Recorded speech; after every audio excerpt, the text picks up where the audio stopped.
കുറച്ച് ദിവസമായിട്ട് കാപ്പറമ്പിൽ കാണുന്ന കാഴ്ചയാണിത്. വൈകുന്നേരം ട്യൂഷൻ സെന്ററിൽ കുട്ടികൾ ക്ലാസ് മുട്ടിട്ട് 7 മണി നേരക്കും ബസ് കിട്ടാതെ ബസ് കയറാൻ നിൽക്കിട്ടും 7-8 മണിയുടെ വെയിറ്റ് നിൽക്കുകയാണ്.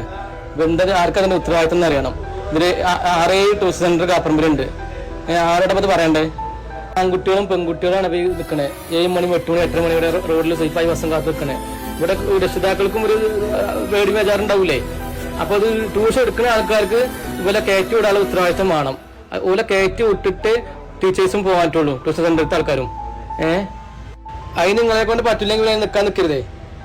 അല്ലെങ്കിൽ കുട്ടികൾ 5 മണിക്കോ 5:30 പിരിച്ചു വിടണം, ട്യൂഷൻ എടുത്ത് പിരിച്ചു വിടണം. എന്തെങ്കിലും പറ്റിയിട്ട് പറഞ്ഞിട്ട് കാര്യമില്ല. നമുക്ക് ശ്രദ്ധിക്കേണ്ട സമയത്ത് ശ്രദ്ധിക്കണം. പിന്നെ അങ്ങനെ പറഞ്ഞിട്ട് കാര്യമില്ലല്ലോ. അപ്പോൾ അവരുടെ രക്ഷിതാക്കളും ശ്രദ്ധിക്കുക. നമ്മൾ മക്കളെങ്ങനെ രാത്രി പോയാലൊക്കെ ഇങ്ങനെ ട്യൂഷൻ തന്നെ കൂടുമ്പോൾ ട്യൂഷൻ സെന്ററിലേക്ക് എത്തിക്കണോ? എല്ലാ മക്കളും നല്ല മക്കളായിക്കോണമെന്നില്ല. ഇത് മുതലെടുക്കുന്ന കുട്ടികളും ഉണ്ടാവും. ട്യൂഷനാന്ന് പറഞ്ഞിട്ട് രാത്രി 7 മണി 8 മണി ട്യൂഷൻ ഉണ്ട് പറഞ്ഞിട്ട് പുറത്ത് കറങ്ങി നടക്കണ പോലും ഉണ്ടാവും. അപ്പൊ അതിനൊക്കെ പറയണേ, പെട്ടെന്ന് കയറ്റി വിടണം, കുട്ടികളെ വീട്ടിലേക്ക് എത്തിക്കണം.